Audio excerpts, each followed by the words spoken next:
Former MLB star pitcher Trevor Bauer was railroaded after false sexual assault allegations levied by a thirsty hookup derailed his baseball career. But now, over 2 years later, he's finally able to tell his story, the full story, and he's doing just that tonight on this special edition of Tomi Lahren is Fearless with Trevor Bauer.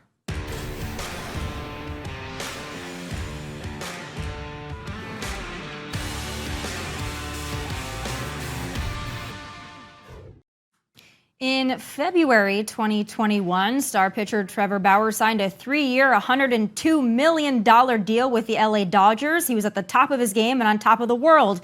But those big dollar deals attract a lot of attention to athletes like Trevor, and those dollar signs are like blood in the water for thirsty girls looking to cash in. More money, more problems, as they say. Because in the spring of 2021, Bauer was hit with sexual assault allegations from this woman, Lindsay Hill. Now, she claimed that Trevor did some pretty gruesome and awful things to her, and the allegations were so bad and so damning that the MLB placed him on administrative leave for violating the league's sexual assault policy. Now, Trevor was cleared of criminal charges. He was never charged with the crime. In fact, the judge even denied the restraining order Lindsay Hill sought against him. But even so, he received an unprecedented suspension of 324 games. Now, that suspension was eventually reduced, but even so, he was dropped by the Dodgers and cold-shouldered by the MLB. But there's even more to this story and even more unfair and even more messed up things to tell, because thanks to a lawsuit filed by Trevor against Lindsay Hill, we now have the text messages, the video, and the damning proof that the girl was not only not attacked and not abused, but likely set up this whole damn ruse to ruin his life and make some unearned money. Now that girl didn't end baseball for Trevor. He played a season in Japan and proved he's still one of the best in the game. But the hell that he, his friends, and his family and his career were put through is something we need to talk about. And we're going to do that right now, because joining me now is Trevor Bauer. Trevor, this has been a long time coming. I've been following this for actually 2 years now or more. I'm glad that you and I finally get to talk about it. Thank you for agreeing to do it and for being so open and honest with us. Yeah, thanks for having me on. It's a long time coming, so appreciate the opportunity. So Trevor, you addressed a lot of this in your YouTube video, and I talked about it on my show. Obviously, it went viral when you were finally able to talk about this. The text messages were finally revealed. You got your vindication. But since you got that moment, what has the response been, if anything, from sports media, from the MLB, from maybe interested teams, teammates? What have you gone through since you have had that moment of vindication just a few months ago? Yeah, I mean, overwhelmingly positive. I think people, casual fans, people online were finally able to see a small bit of the evidence and the truth of the matter. Teammates have been very supportive the entire time. I have a bunch of texts from people checking in on me. Hey, thinking about you. Hope everything's well. A lot of text messages came in when that information came out, saying, so happy that it's finally out, stuff like that. Response has been very good overall. It was nice to be able to finally talk. 2.5 years of not being able to say anything, being known for something that, you didn't do is, it's been excruciating. I made a lot of mistakes to put myself in a position where that could happen. But it's nice to be able to finally speak about it. And we're going to get to all of that, because there's much more under the surface here that I want to get into that you haven't really been able to address, or at least not at length. And I want to talk about all those things. We want to make this a positive, because it is. You were vindicated. You're on to the next thing. But just to wrap up everything that you went through in these 2+ years of hell, and the way that sports media talked about you and the way that media in general talked about you, are you surprised at all that sports media, after all the text messages came out, after the damning videos came out, are you surprised that you didn't really get an apology from anybody in sports media that spent a long time trashing you, that spent a long time covering your case, but then after everything came out, they were noticeably a little bit less excited to talk about Trevor Bauer? I don't know if I'm surprised or not. I've had a long kind of contentious history with the media. I've fired back at people. Haven't really handled it in a mature way. Would have been far more mature to just talk to people if they said something I didn't like, or try to understand their perspective, have a human conversation with them. honestly, I don't know. I don't really have any expectations on whether they would or wouldn't talk about it or how much or anything like that. That's not really why I did it. I needed to get that information out for me personally. I just like to be known accurately. I don't want any like, special treatment or anything. I just want to be known accurately for what actually happened, not for a bunch of lies. So I think people who watch the video, people who actually look into the matter, and I think they can make their own decisions, and that's all. That's really all I want out of this situation.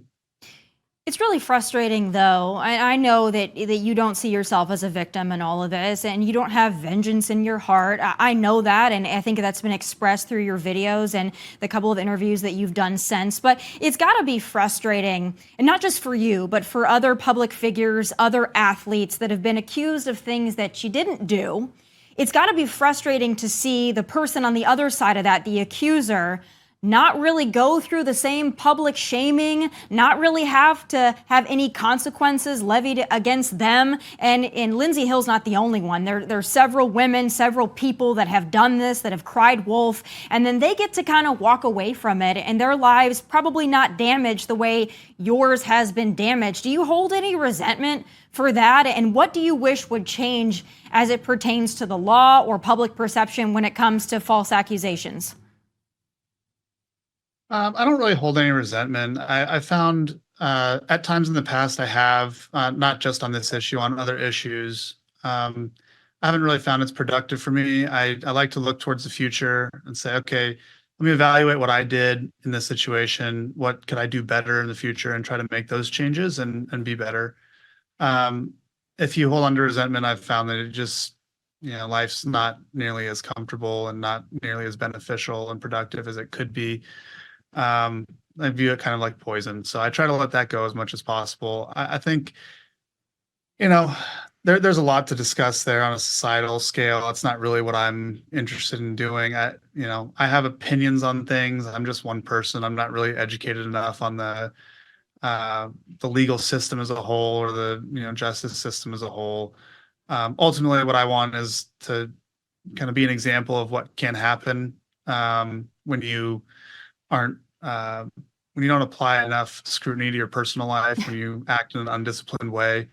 And this is something that happens to athletes all the time, far more than the public knows, because people pay money and things like this go away. It happens to really anyone in position of power or with money. It's a fairly common thing, and Right. hopefully I can be an example of what not to do, and mistakes not to make, so that people in the future can not face this. So I want to talk about that a little bit. I'm married to a former baseball player, now coach. I've been around athletics and athletes for a long time, public figures for a long time. And it's always interesting to me, and I'm a female, so maybe this is different, but I always wonder, whether it comes to musicians or athletes, people that are in a position like you're in, that have money and they have notoriety and they have fame and all eyes are on them, why do you pick such bad females? Why do you pick such bad girls? Because it's not I just you, it's a pattern. But I'm just wondering, I mean, they always say like girls like bad boys, but do boys like girls that are going to get them in trouble? You've got to explain this to me, the attraction there. You're not the only one. It's a pattern. Yeah. So I think there's a couple things on that. One, I can't speak for other people, of course. I don't know why other people make the decisions they make. I can speak for myself and what I was thinking at the time, what I think now. I at the time I'd be on Instagram, Twitter, YouTube, I mean, whatever social media app, and there's a ton of incoming requests, and so I'd see those DMs, and I just would allow people into my life without any sort of scrutiny. And at the time, I wasn't looking for any sort of like committed relationship, and so I thought, if I treat people with respect and I treat them kindly, which I did, you know, what could go wrong? I just didn't really pay any attention to it. Um, my perspective on that has changed dramatically in the last couple years. obviously a lot can go wrong even when don't break any laws or, do everything, you can to be on the same page with a person. Um, so, I'm applying a lot more scrutiny to Yeah. my life now. I'm looking for different things. I've tightened up my circle a lot.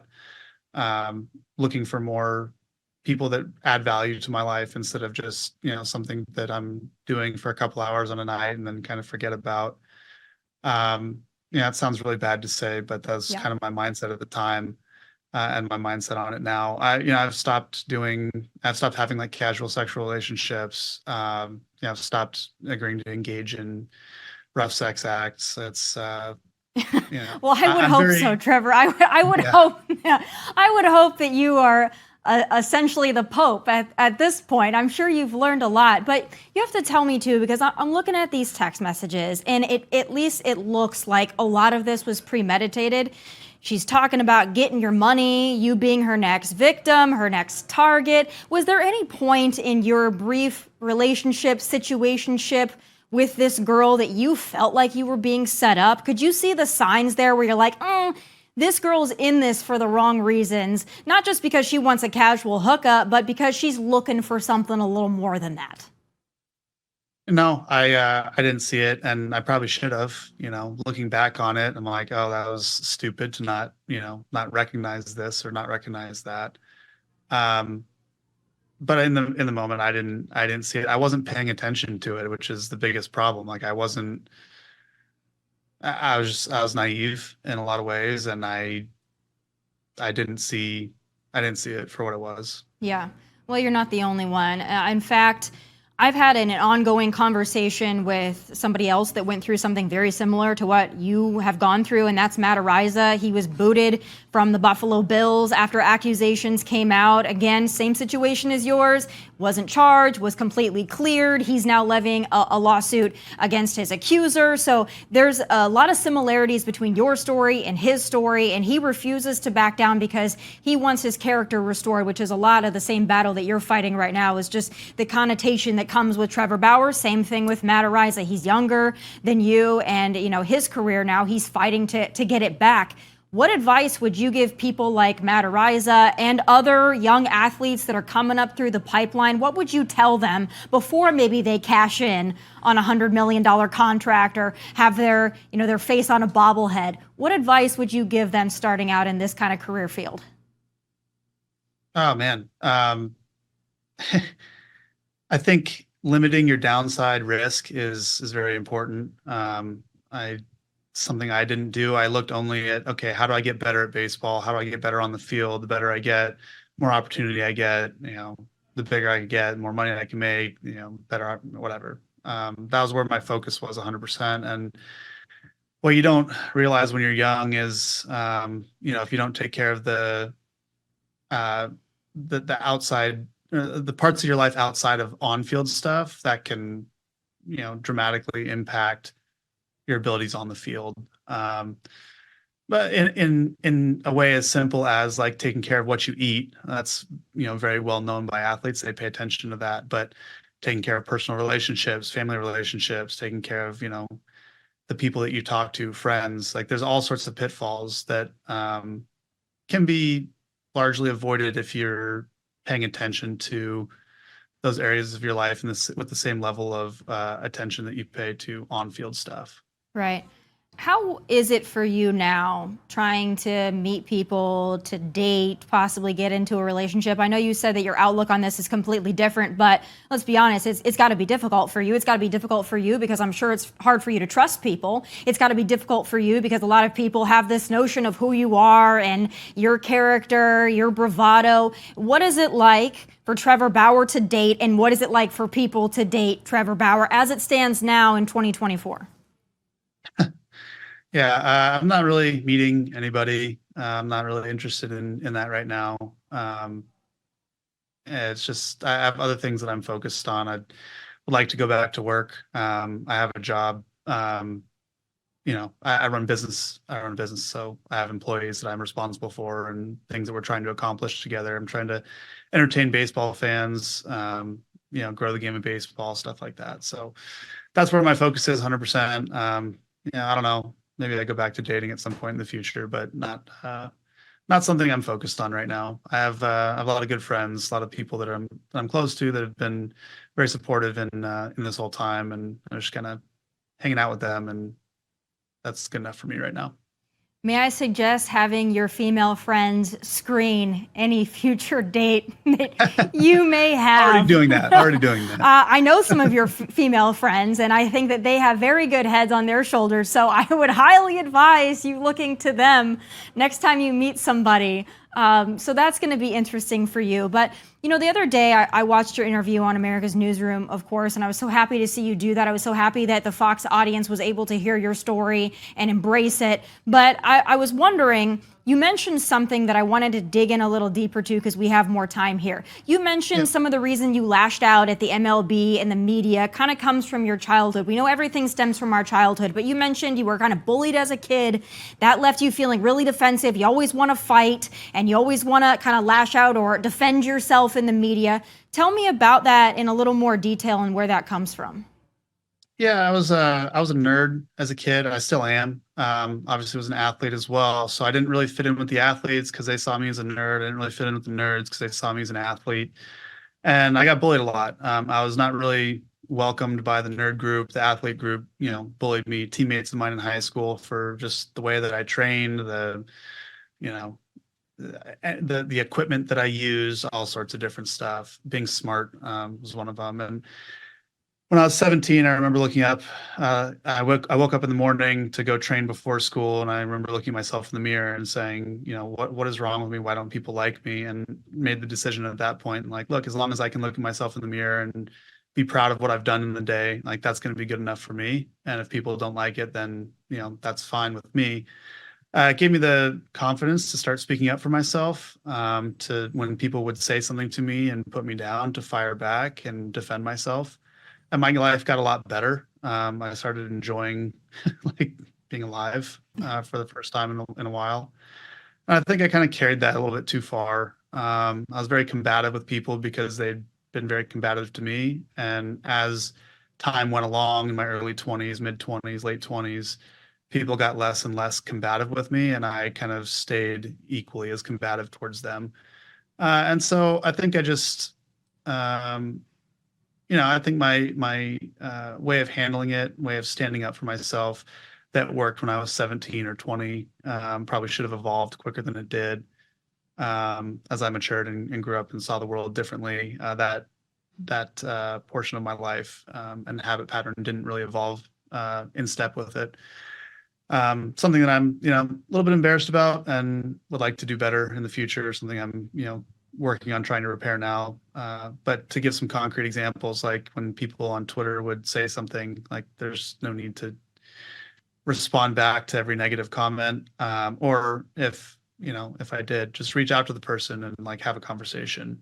Same thing with media. If media writes something that, I'm not fond of, or that I don't think is fair or accurate, having a conversation with them, understanding that they probably didn't write it to be malicious. They probably just didn't understand the situation. At least to understand their perspective, having a conversation would have been far more mature and a better way of handling things. So, I think there's reasons why I did what I did. I'm not using that as an excuse. I'm just trying to illustrate what my mindset was at the time, and then now what my mindset is, having the ability the last couple of years to look back and reflect on things. Yeah, interesting, because a lot of athletes, they struggle with that. My husband, when he was playing in Toronto, they would write something about him and he felt the need to lash out all the time. And then they ended up putting his face on a baby's body on, the cover of the newspaper in Toronto. So I know it well. And my husband to this day is still like that to some extent. I think a lot of men are. It's just it's a thing when people come after you, you want to defend yourself. And it probably comes from more of a place of hurt. And that translates into anger, or it translates into some kind of a performative, lash out. So it's understandable. But I know that you're far from done with baseball. I know that you played in Japan. You had a great season there. You're still at the top of your game. Now you're saying, I want to get back into the MLB. I want to play in America again. A lot of teams need you. A lot of teams need good pitchers. What's next for you, and what are you going to do to take away any negative connotation, earned or unearned, that surrounds the name Trevor Bauer?